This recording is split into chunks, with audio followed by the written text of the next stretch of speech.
5, 4, 3, 2, 1. We are live. Coming to you live as Lichtman Live. Say what's up to the people, Dad. Hey, everybody talks about, kitchen table issues, issues that affect people right in their homes, right in their daily lives. We're going to talk about, the premier kitchen table issue, the price of groceries. What Donald Trump told you before the election, and now what he's telling you now that he has safely secured re-election. We're going to talk about a couple of other things that are directly going to affect people's lives, vaccines, and whale hunting. Whale hunting may seem remote, Whale but it's hunting. not. Whale hunting? Whale hunting. You may think Interesting. that's really remote, but it affects our life on this planet and is important. And it Okay. affects our moral stance as human beings. Okay. Maybe a Bef- little far-fetched from the kitchen table, but the other two come right into your living room. yeah, I was about to say, I don't remember the last time I ate whale, to be honest Go with to you. go to Japan and you can eat plenty of whale, Uh, unfortunately. okay. Well, You've been to Japan. I have been to Japan. I liked it I a don't lot. think we ate any whale while we were there, I don't think so. but they do Um, serve it. And I'm going to talk about that a little bit. okay. Well, But something significant just happened. all right, before we get into all that, I want to we have a sponsor on today's episode, Ground News. We'll hear more from them later on in the episode, but thank you to Ground News. All right, Dad. So, I get last, stuff from ground news all the time. It's very useful. yeah, I know you like it a lot. I Yeah. like it a lot too. Um, so getting into this Trump stuff, Trump in his Time Person of the Year interview said that lowering grocery prices was going to be, quote, very hard. He said, quote, look, they got them up, referring, I guess, to the Biden administration. I'd like to bring them down. It's hard to bring things down once they're up. You know, it's very hard, but I think that they will. I think that energy is going to bring them down. I think a better supply chain is going to bring them down. So this is about as close as you can get for Trump admitting that he was full of shit. Am I right, Dad? Right. He doesn't usually admit it. Look, I won this election because of grocery prices. I told you I would slash them dramatically. Once I got the election certificate, forget it. I don't even have to run again in 4 years because I'm constitutionally barred. So I'll tell you now that was all a pile of nonsense. No way I'm going to reduce grocery prices. We'll And talk for a moment about, yeah, and you said for a long time way that back then. right, you can't reduce the prices of groceries unless you hit a major recession. Exactly. Unless you throw everyone out of work, cut your standard of living, cut real wages. It's the only way to reduce grocery prices. But, this is a rare admission by Donald Trump, but it is absolutely nothing new. What did Donald Trump promise about the border wall? That he was going to build it and Mexico was going to pay for it. Yeah, did that ever happen?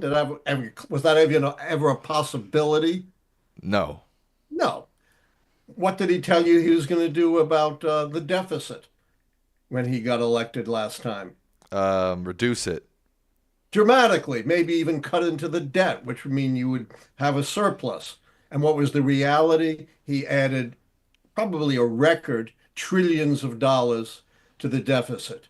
Remember, a long time ago, he told you, I'm going to introduce a new healthcare plan that's going to be better than the Affordable Care Act.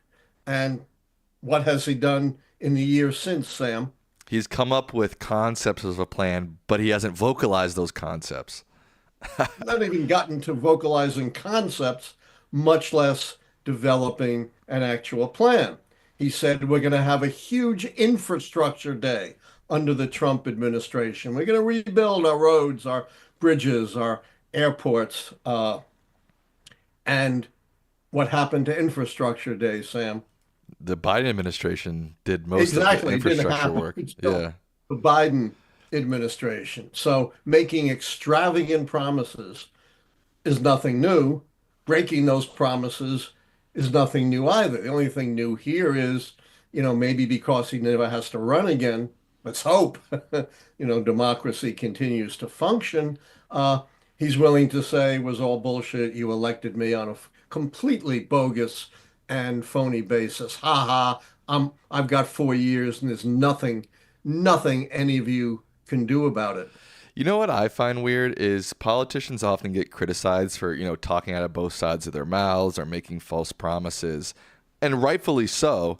But Of somehow, course. again, the Teflon Don, he seems to be able to talk out of both sides of the mouth, make false promises, and nobody seems to care. Nobody seems to criticize him. They see him as this change, this outsider, but he makes as many false promises as any career politician does. Oh, far more and much more extravagant false promises How come than he career. never gets? How come nobody ever blames him for that kind of shit? How come he's lied more than all previous presidents and presidential candidates in the history of the country combined, and nobody seems to care?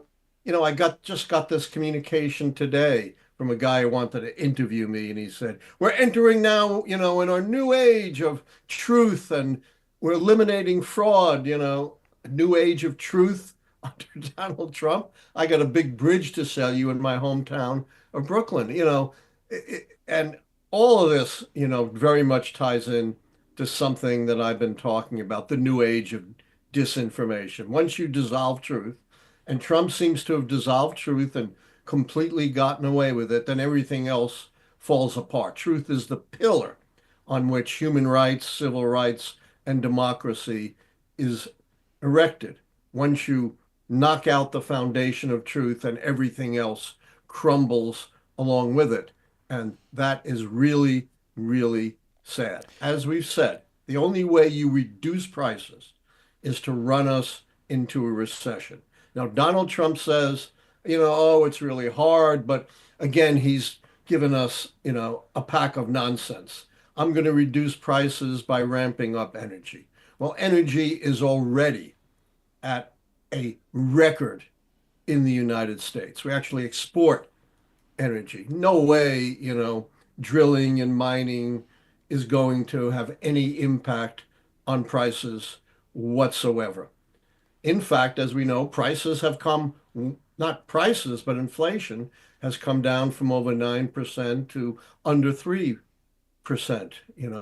better than two-thirds reduction. That's the best you can do. You're not going to actually cut prices without destroying the economy, which could happen under Trump. Well, it happened once, and he says, "Oh, it was an external force, the pandemic." No, it wasn't. It was Donald Trump's mishandling of the pandemic. His own head of his COVID-19 task force, Dr. Deborah Birx, testified, unfortunately after the election, although it didn't matter, about how badly he mishandled the pandemic and how it cost hundreds of thousands of American lives and likely drove us into that awful recession. So it wasn't some external force, it was how you dealt with the external force impinging itself on American society. Now, supply chains, he didn't tell you how he's going to improve supply chains, right?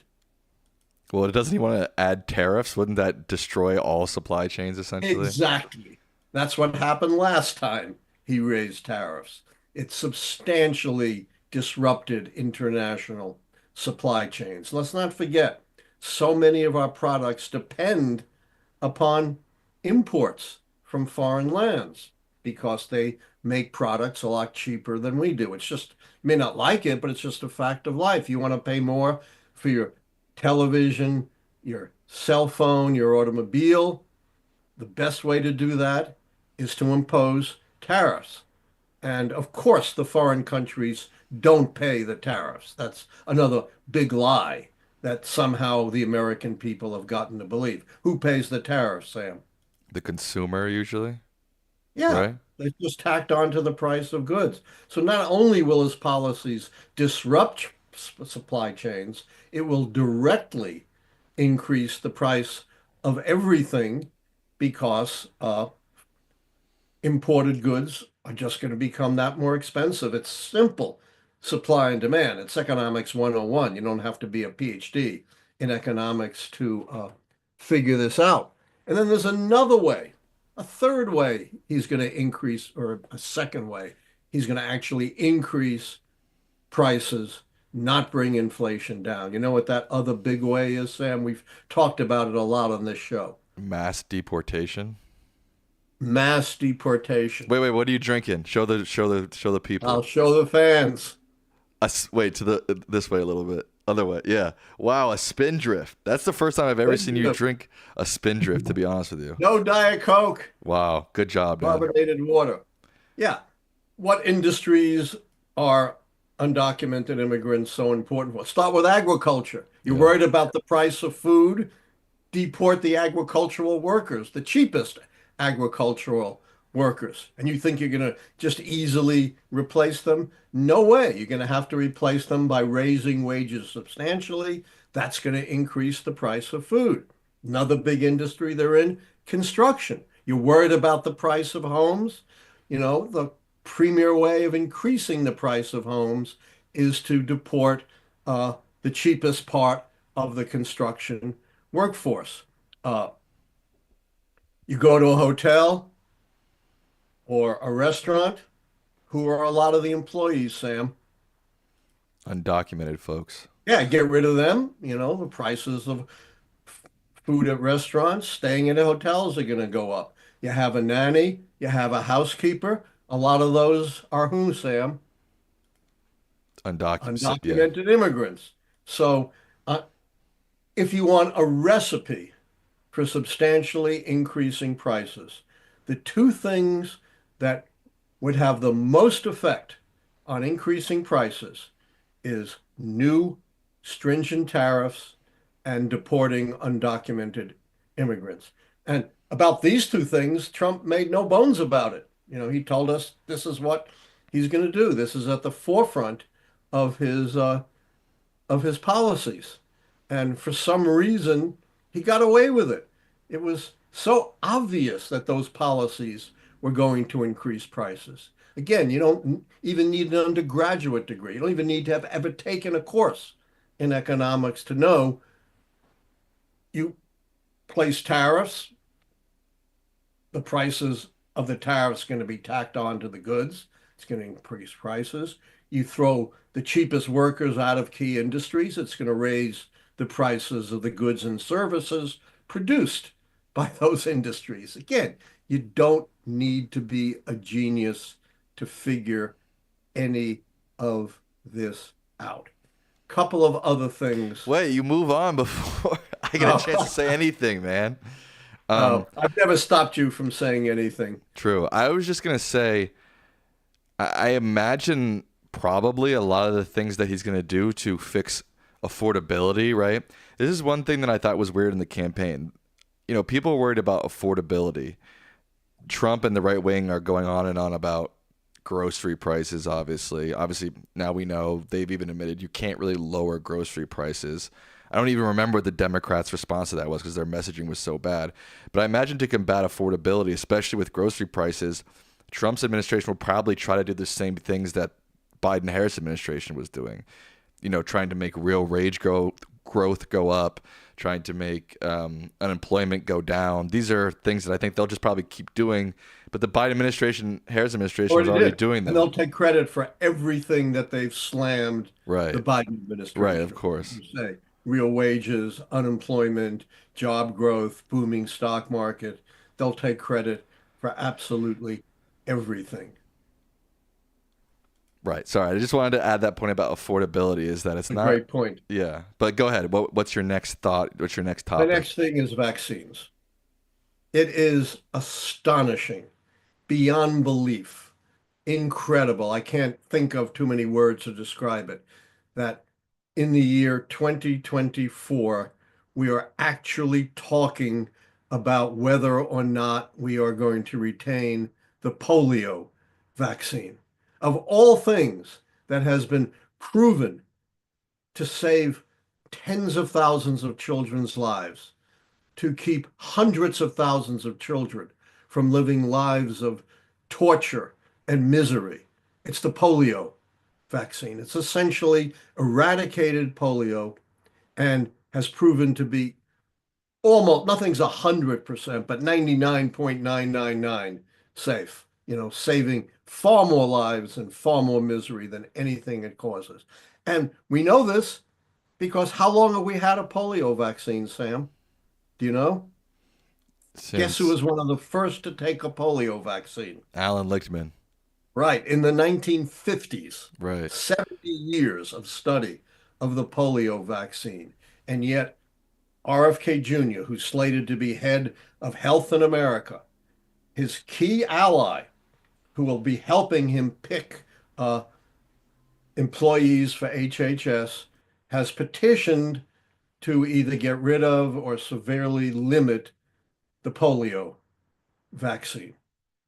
You might as well say, I'm petitioning to repeal the law of gravity. It's that stupid, that ignorant, it's that much of quack science. And I don't care what RFK Jr. says in confirmation hearings. We know the biggest forum for lying is confirmation hearings. Everyone gets in there and says, oh, forget those extreme views. Those were in the past. I'm going to be moderate. I'm going to follow the science. I'm going to follow precedent on Roe v. Wade. Clarence Thomas said, I'm going to rule from the middle. It's all nonsense. It's meaningless because the moment they're confirmed, they're not held to any of that. And Sure. RFK Jr. has questioned the polio vaccine, along with so many other vaccines that have saved together millions of lives and tens of millions of kids and adults from lives of misery. And it's not just what he says, it's what he does. Are you familiar with RFK Jr. and Samoa? I have no idea. Samoa is this little island, American Samoa, 200,000 people. RFK Jr. goes there, discourages people from getting vaccines, pumps up the anti-vax movement. Vaccination plummets. 83 kids die from the measles. RFK Jr. says, oh, that's just moderate. It's not a big deal. Well, that's 83 kids in a 200,000 person population. You know what that projects to in the population of the US? No. Nearly 140,000 deaths of kids and countless millions of kids being miserable with the measles. This is what he did. So forget what he says. He is a menace to real science, to the health of our kids, to the health of this country. And it shouldn't matter anything he says in confirmation. Look at his record. That what counts. Yeah, I agree. I mean, Well, he has. I know you say forget what he says. His most recent quote about it is that he's quote all for the polio vaccine. But meaningless. Yeah, yeah, absolutely. Of course he's going to say that. right. How can he not? You know, even Mitch McConnell says, you can't diss the polio vaccine. So of course he's not going to diss the polio vaccine, just like Brett Kavanaugh didn't diss Roe versus Wade, and then of course was a key vote in overturning it. So what he says now means absolutely nothing. It means about as much as prisoners in maximum security prisons claiming they're innocent.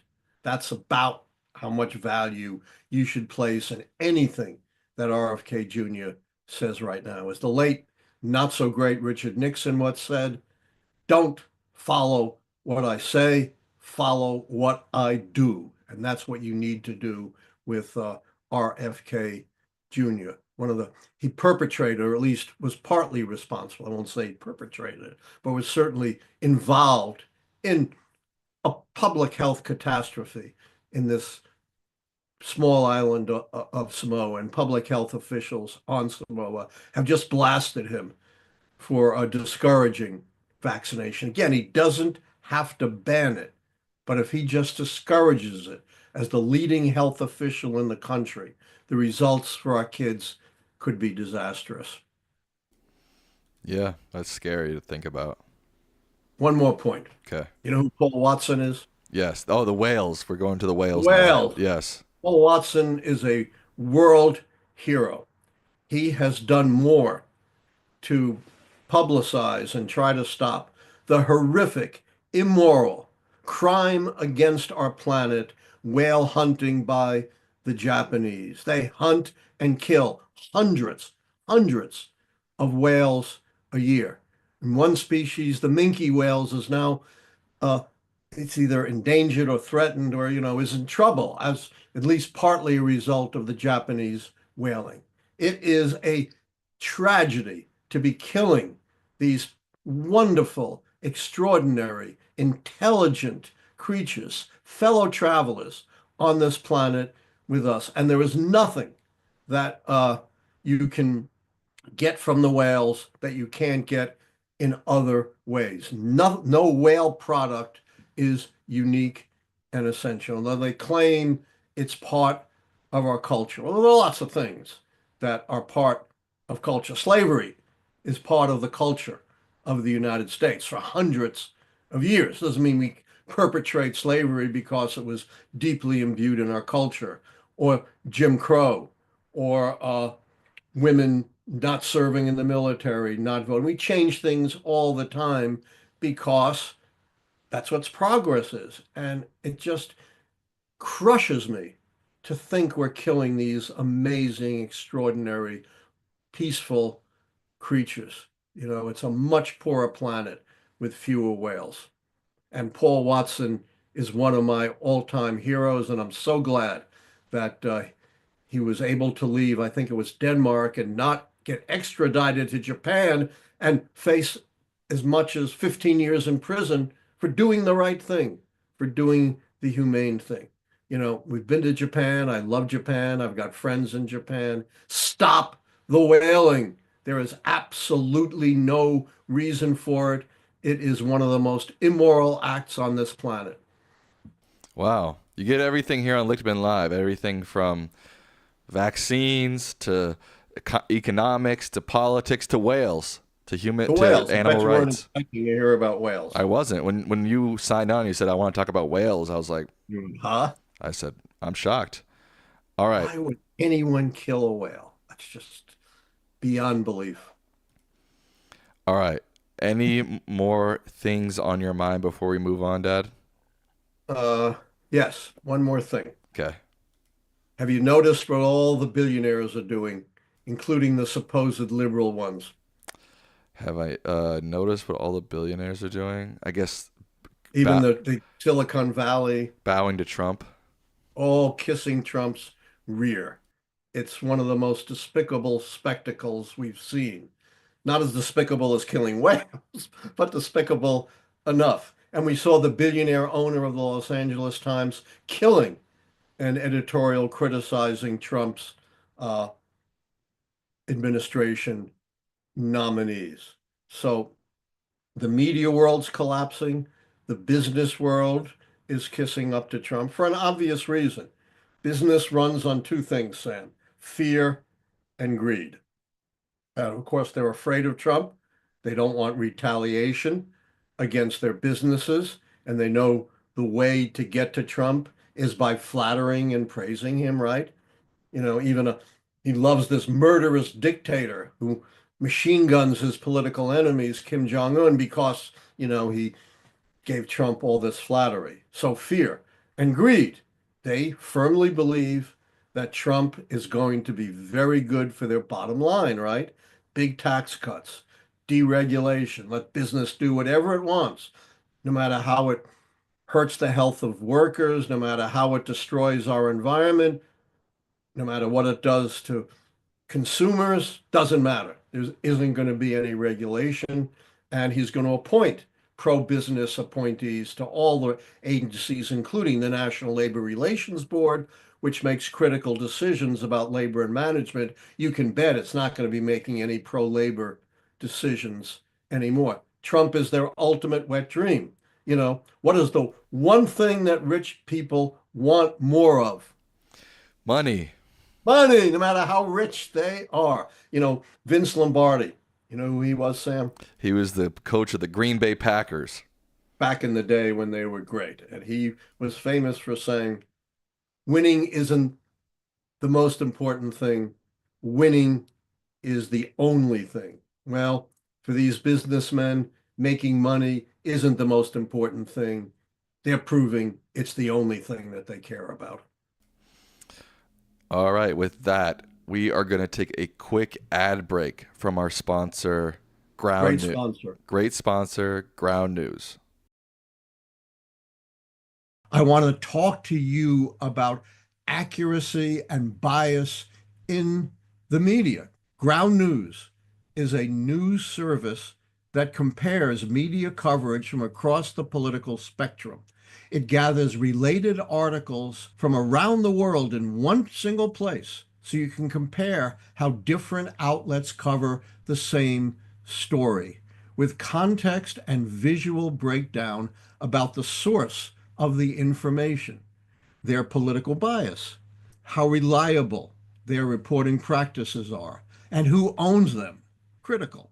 These ratings are created through three independent news monitoring organizations. Take a look at the story on Trump announcing tariffs on Canada, Mexico, and China over border and drug concerns. Much of the coverage is center. You can also see the general factuality trend, where 77% of reporting on this are quote unquote highly factual, as well as the ownership. For this story, 10% of the news outlets are owned by independent news. This headline from right sources focus on using terms like quote unquote migrant crisis, bend the knee, vows, and promised. The left headlines focus on words like quote unquote inflation, threatens, and crash.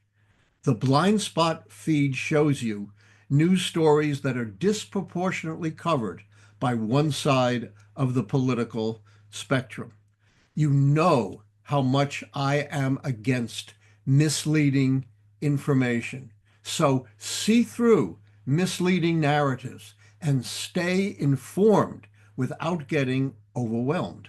If you subscribe through my link, ground.news/Allen, you'll get 50% off the Vantage plan, which is what I use to get unlimited access to all features. This is their biggest sale of the year and only available for a limited time. I think Ground News is doing important work and they are subscriber supported. So I hope you'll check them out like I have. All right, thank you to Ground News. The link to Allan's link is in the description of this video. I would definitely check them out. What do you think, Dad? Absolutely. As I said, I get lots of good stuff from them. They're a good outfit. We Um, wouldn't be sponsoring them if they weren't. We right. don't sponsor the gun industry, the tobacco industry. I don't even think you can. I don't think you can advertise tobacco on YouTube. I would be No, surprised if you could. All right. even if you could, we wouldn't. Right. Correct. All right. You ready for some questions, Dad? I'm always ready. Our first question is from member Diane Castor. They say, "Why do billionaires and multimillionaires want tax breaks?" Because they want more money. Right. We just answered that before. The answer that it's not the most important thing, it's the only thing. And they don't want to pay any taxes, and for the most part, they don't. I think I pointed out this before, but it's worth repeating. We have today a maldistribution of income and wealth equal to that in 1929 on the eve of the Great Depression. All of the gains of the New Deal era, the era of the Great Society in reducing income and wealth inequality have been wiped out in recent years. And one of the big reasons is we don't tax wealth. And that's how you can accumulate a $350 billion fortune without paying taxes because it's all in, non-taxable wealth entities. As you know, I'm no huge Bernie Sanders fan, but Bernie Sanders is right.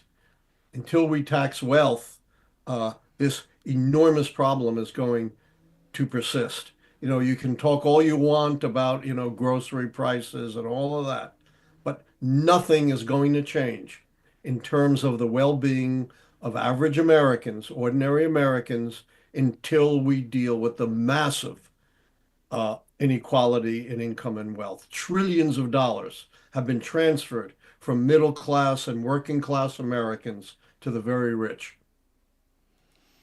Member Burr 10 says, Before you get to the questions, Sam, Yes, yes, do you sir. have some housekeeping? You want me to do that every episode? Yes, Okay. it's important. Um, we only have 435 likes and we have 1,500 people watching. So if you'd please like the stream, that would be great. If you're not subscribed, please subscribe. Remember that donations and members get priority in questions. You can follow us Yeah, on. we're running a little short on that, and to keep going, we need it. Yep. Member Burr 10 says, what are your thoughts on Donald Trump suing the Des Moines Register for publishing a poll that turned out to be wrong? It's outrageous. It's part of his war on the media. We've talked about this. Who is his model, Sam, in Europe? Viktor Orban. And what's one of the first things Viktor Orban did? I don't know. Crack down on the free press. In effect, turn the press, like in Russia, into an organ of the state. And this is just another part of Donald Trump cracking down on the media. And, because this is what is it, a Des Moines, Iowa Press, I forget the exact name, Des but Moines Register. Des Moines Register, right, a local newspaper in Iowa, just like he, was suing all kinds of media because he wants to turn the American media into an instrument of the Trump administration. Remember what Thomas Jefferson said about the free press? Um, I have no idea. He said, given a choice between democratic institutions and a free press, I will choose the free press because without a free press, you can't have a democracy. You've got to hold power to account. Are you preparing legally if Trump tries to sue you for your 2024 prediction, just like he's going after the Des Moines Register and Ann Selzer? That's an interesting point. Hadn't thought about that. Thought about that. uh, I'm not part of any entity like the Des Moines Register, but yeah, we shouldn't even talk about this. I don't want to give him any ideas. Good point. Member James LaGruta says, what are your thoughts on the ABC settlement or bribe, depending on how one looks at it? I think bribe is absolutely right. This is the problem with the corporate control of our media. We saw it with Jeff Bezos scuttling the Washington Post and cozying up to Trump. Same thing with the billionaire who owns the Los Angeles Times and the Disney Corporation. You're absolutely right. You know, essentially is bribing Trump either to leave them alone or, I'm not sure what, but to kind of protect themselves. It was an incredibly weak suit. I'm not a lawyer, but I know the substance of it. It was frivolous, very little chance of winning, and no way in a real litigative sense should the defendant have caved in. But you're right, it's just a bribe to Trump, nothing more. And it's really very, very chilling that Trump should be able to control one of our most important media outlets in that way. Very chilling. You always call Jeff Bezos. Do you It's realize that? Bezos. I think it's Bezos. It's All right, if B-E-Z, not you say B-E-E-Z. so. I could be wrong. I don't know. Should we do a poll? No, I'm doing it. no. I'm doing it. Too bad. Is There are it better things to do polls on. how I, to? I got a good poll. Okay. What's your poll? Should we stop whaling? 100% Should we ban stop on whaling. whaling? 100%. Should there be a 100% ban on whaling? 100% ban. Okay. Our next question says, are you also scared that pro-Trump Jewish influencers like Shabbos, Kestenbaum, etc., might use your criticism of the war in the Middle East and Benjamin Netanyahu to go after American University under anti-Semitism accusations? Look, here's what I've learned in 77 years. Your critics will do what they are going to do. It doesn't matter what you do.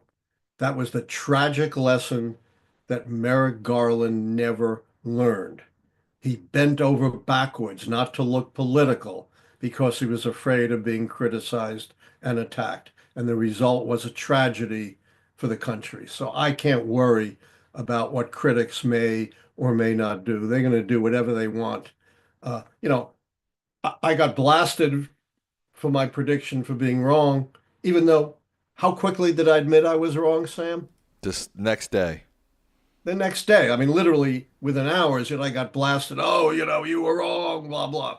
You can't control your critics. It's an important lesson in life. And if you do, like Garland did, you're going to wind up making big mistakes.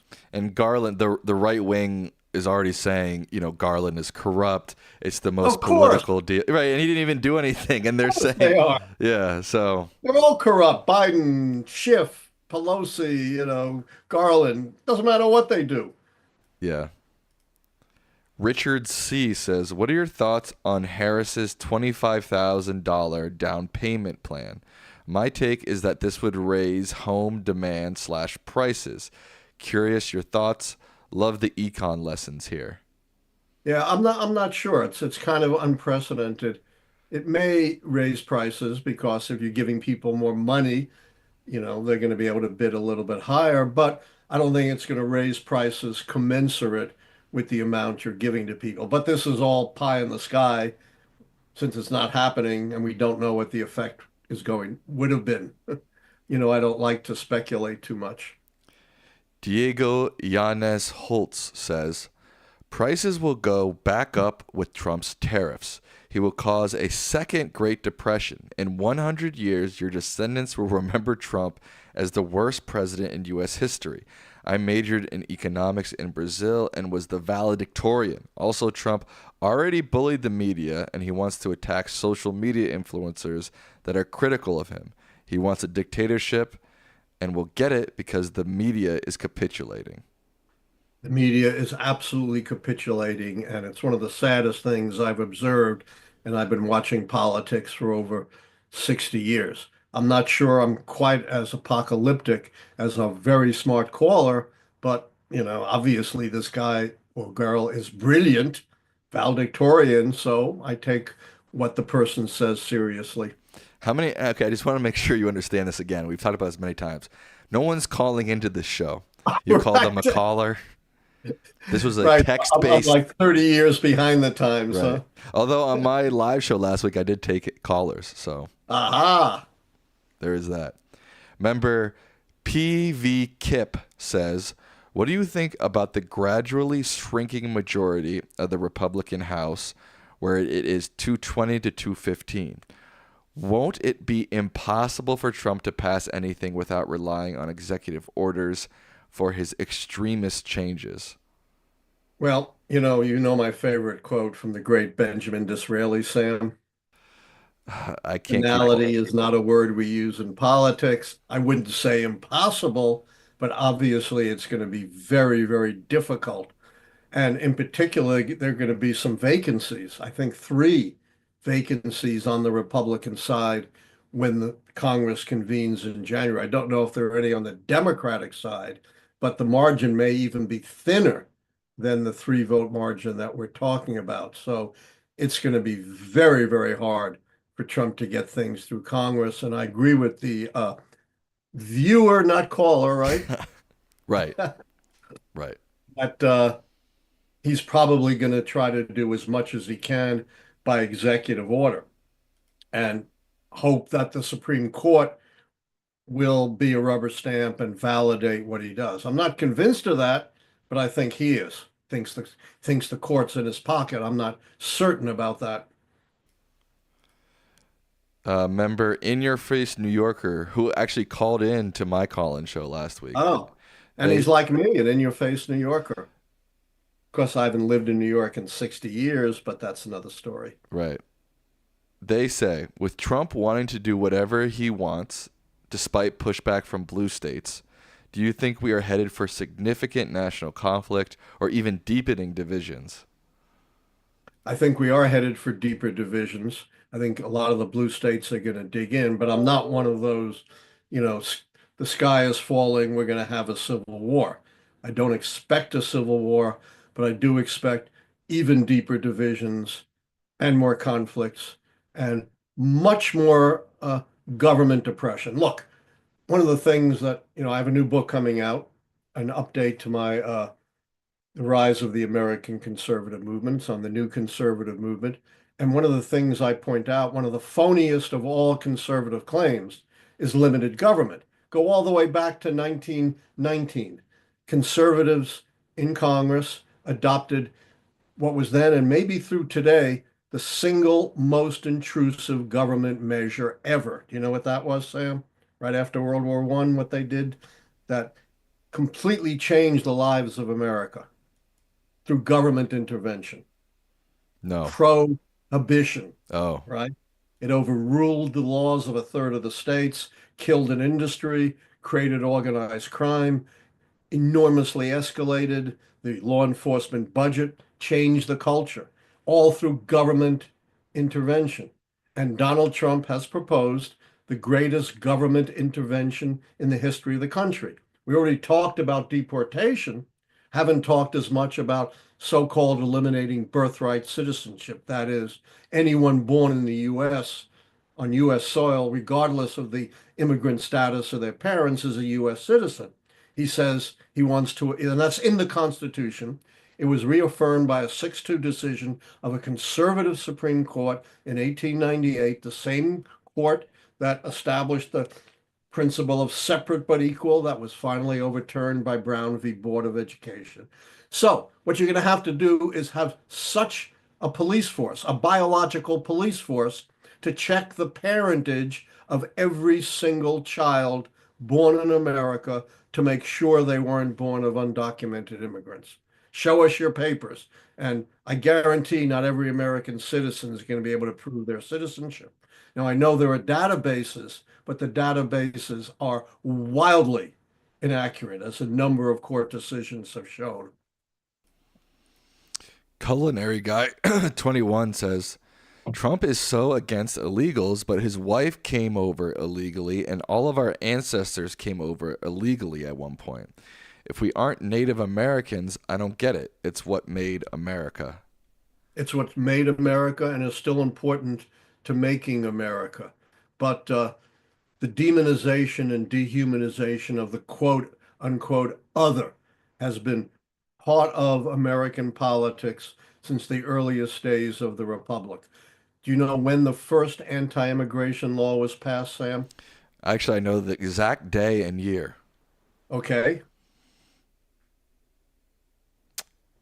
Froggy's going to buzz you. March 3rd, 1897. You're only off by 100 years. Damn. The Alien and Sedition Acts of 1798. Oops. That's how old it is. And guess who the enemy was then? The Canadians. Canadians. I knew French, it. right? Yep. Oh, those dangerous French and Canadians. And then, of course, it was the Irish and the Germans and the Jews and the Italians and the Mexicans and the Muslims, you name it. There's always another other to demonize. And that's what it's all about. It's not about any kind of consistent policy with respect to who's a real immigrant and who isn't. And in fact, the earliest settlers who, they hearken back to were the worst of illegal immigrants. Not only did they intrude on Indian lands illegally, they took all the lands. Why do Republicans want to destroy and dismantle the American middle class? Well, they don't say that publicly for sure. They certainly don't say that publicly. That's not their constituency.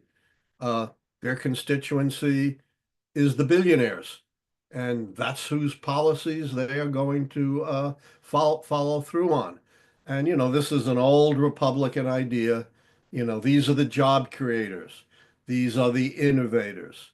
So if we empower enterprise, all of those benefits will trickle down to the middle class and the working class.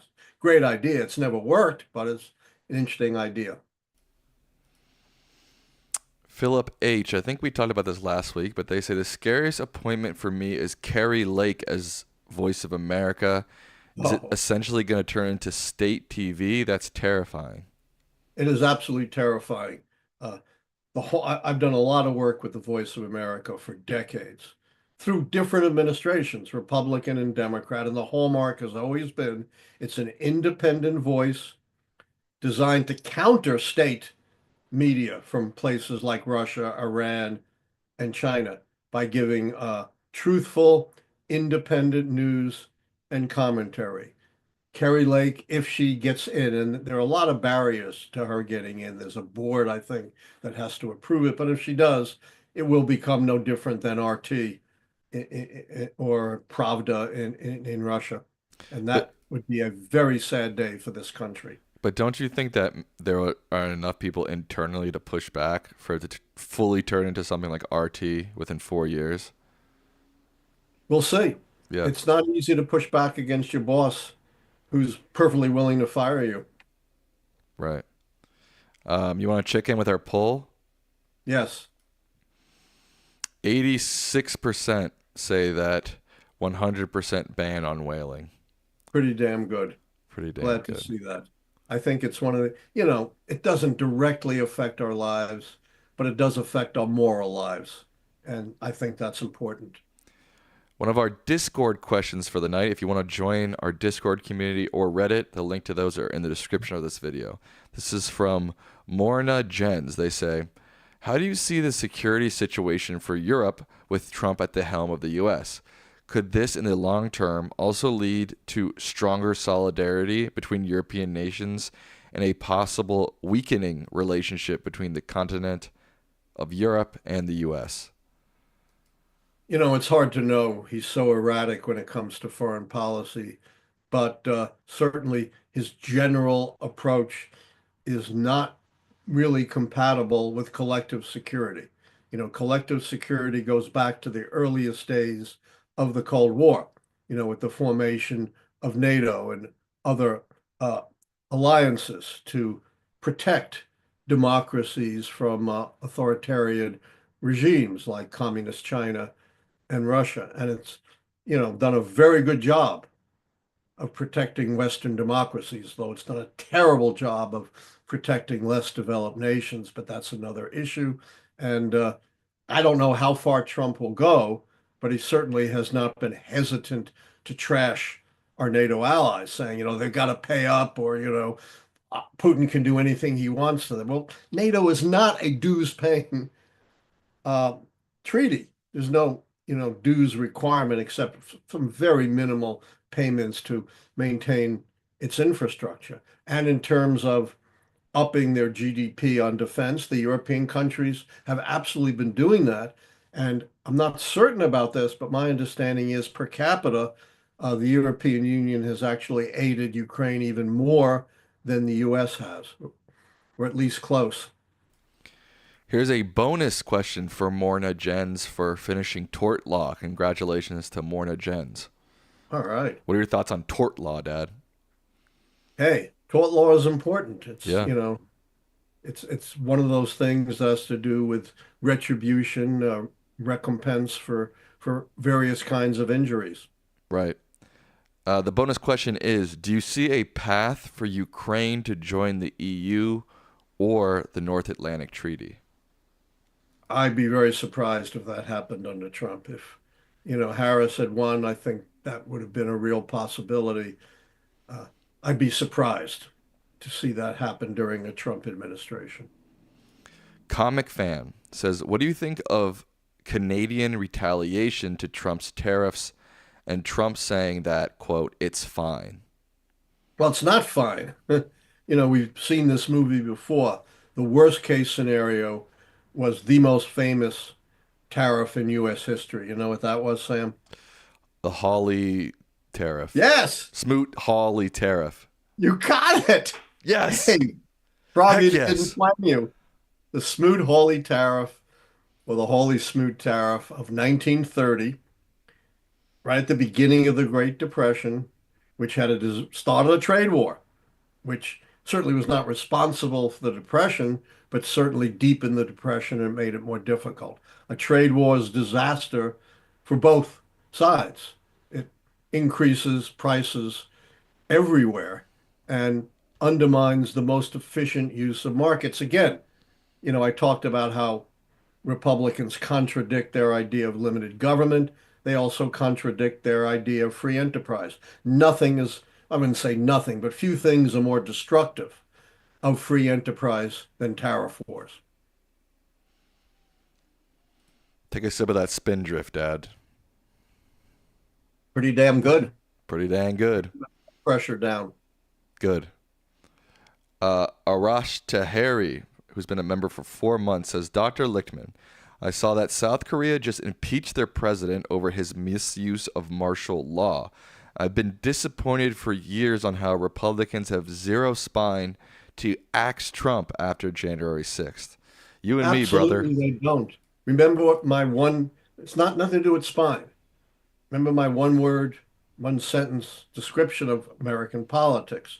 Republicans have no principles, Democrats have no spine. It's not a matter of Republicans lacking spine, it's a matter of Republicans wanting Donald Trump to be in power. This idea of the MAGA versus the mainstream Republicans, it's a bygone idea. There are no more, or virtually no more mainstream Republicans. The party is MAGA. The party is Trump. It's not a matter of not having enough spine to stand up to him. They don't want to stand up to him. If Trump blipped out tomorrow, and I know your brilliant mom and I disagree on this somewhat, I think very little will change. J.D. Vance would seamlessly step in and be doing exactly the same thing Trump's doing. Different personality, maybe, a lot smoother, a lot younger, but not fundamentally different. I have a question from me, Dad. Do you think Trump and his anti democracy propaganda has changed the Republican Party forever? Like, essentially, as long as they exist, You know they'll what I'm going to say always. to that, Sam, right? I don't My like favorite hypotheticals. quotation. Yeah. Certainly in the near term, yes. Forever is a long time, Right, and obviously, you're yeah. not going to see forever, but it's a very good point. Certainly in the foreseeable future, yes. Because pre Trump, at least Republicans didn't really question election. You know what I mean? Well, yes and no, but we Well, can get into that another time. yeah, never mind. All right. Look, Remember, Trump is a unique personality, no doubt, but in terms of what he stands for, he now stands for identically what the Republican Party stands for. I guess You my got a question is, few fossils, has he, who are out of step. Romney, Collins, Murkowski. That's about it. And I don't even know if there's anyone in the House who's out of step. yeah, I just fear that maybe he's done irreparable damage to discourse around democracy in the United States. Well, again, maybe not forever, but certainly for the foreseeable future. Yeah. Look, it took what, 300 years plus to get rid of slavery. Took almost 100 years to get rid of Jim Crow, and we're still not entirely rid of Jim Crow. It's reasserting itself in the American South. So, it's not as if America has just been this wonderful, humane, tolerant, democratic country. For the most part, it hasn't been, sadly. Member J.B. Brown says, what effect will current legislation on the Electoral College reform have on presidential elections? I'm not sure what legislation you're talking about. You can't change the Electoral College by legislation. It's in the Constitution. There is this compact of the states, but so far that has had no impact. Alex Kawa asked, do you have any thoughts on the upcoming DNC chair election in February? I don't, I'm not the person to follow this kind of inside baseball, more big picture. Check the Cook Political Report for things like that. But new leadership, that's all I can say. Don't pick Rahm Emanuel or someone from the old guard. Not that I have anything against him personally. We just need new leadership. I'm really tired of this old, hidebound Democratic leadership. Yeah. Discord question from Atomical. They say, what are your thoughts on Eisenhower's infamous warnings about the military industrial complex in his farewell speech? Maybe What? I'll make that my next lecture. Oh, That requires a whole lecture. But the short answer is I think it was one of the most insightful commentaries on American life. The grip of the military, their allies in business and in government has on this nation. And if anything, it's gotten worse, much worse, since Eisenhower spoke in 1961. But maybe that'll be my next lecture. Maybe. we got a smart audience. I didn't even know that was a thing. I didn't know he made a speech about the military industrial complex. I've talked about its counterpart, the political industrial complex, but that's again a subject for another talk. And if people in our audience have ideas for lectures, please communicate. Some actually have one or two, and they've been very good ideas, and I welcome more. There you go. Richard C. wants to know, what are your thoughts on Kamala Harris running for governor of California? Nixon did this. Nixon did it and lost. And that led to one of the most infamous press conferences in U.S. history, where Nixon said, I'm finished. You won't have Dick Nixon to kick around anymore. One of the most ironic statements, of course, in the history of the Republic. If she's going to do it, she better make sure she's going to win. That's all I can say. She doesn't want to have a Nixon, although he came back from it so spectacularly. Right. This is a question from Jeff Crusan, our moderator. Thank you, Jeff. They say, I saw a small thing online where people were trying to draft AOC to run for president in 2028. Jeff says, I would fully support her, though I'm unsure how well she'd do. If she were to run, I hope she would gather enough delegates to influence the party and eventual nominees' platforms. How effective do you think this delegate gathering strategy for losing primary candidates is for influencing policy? Jeff's a smart guy, Dad. Really smart question. Absolutely. You get enough delegates to have leverage, you can certainly influence policy. And the truth is, you never know how someone is going to do once they become a presidential candidate. She's smart, she's attractive, she's young, uh, she's an excellent communicator. You know, she could be, who knows? A serious presidential candidate. Very hard, though. It almost never happens to go right from the House to be nominated as president. Remember, Sean Matthews says, have you ever served as the chair of a PhD candidate's dissertation committee? Oh, many times, of course. Not so much now because, I'm hitting retirement age and it takes many years to complete a PhD. And some of my PhD students have just written books, including probably my best student, Rebecca DeWolf McGregor, who just wrote an extraordinary book that I'd recommend to all of you on the Equal Rights Amendment. Nice. All right. We will get just a couple more questions here. I've got four more questions here. But Dad, you Four know what? more questions. Yeah, but you know what the good news is, Dad? No, It's always the good news at the end of Lichtman Live. that is going to be an after show. After Lichtman Live, Got there's a it. post show. Yes, you got it right on the money, sir. The Lichtman Live post show is coming up right after this on my channel. The link to that is in the description of this video. I'm also in the process of currently pinning it to the chat. All right, let's see here. Pinned. Four more questions. Four more questions. Michael Sheffield says Harvard Law School minority enrollment dropped by half this year. What are your thoughts on it? Is it Tragic. Tragic. Diversity is under attack, as if you have to be a white male American to be successful. I even just had some individual saying, Kamala Harris was an affirmative action nominee. What utter nonsense. And unfortunately, the Supreme Court and conservatives have put a spike right into efforts to achieve absolutely essential diversity in this country. The only time they advocate for affirmative action is for affirmative action for conservatives because they say there were too many liberals in college, so we have to have affirmative action to rebalance to hire conservatives, whether or not they're the most qualified. The hypocrisy is thick enough to cut with a spoon. How often do you cut things with spoons, Dad? Every once in a while. Right. I have an enchilada that's Right. kind of soft. I cut with a spoon. Right. Jeffrey Burton says, "Can you talk about the Smoot-Hawley Tariff Act?" I think we've talked about it before, We right? talked about that. 1930, right at the early stages of the Great Depression.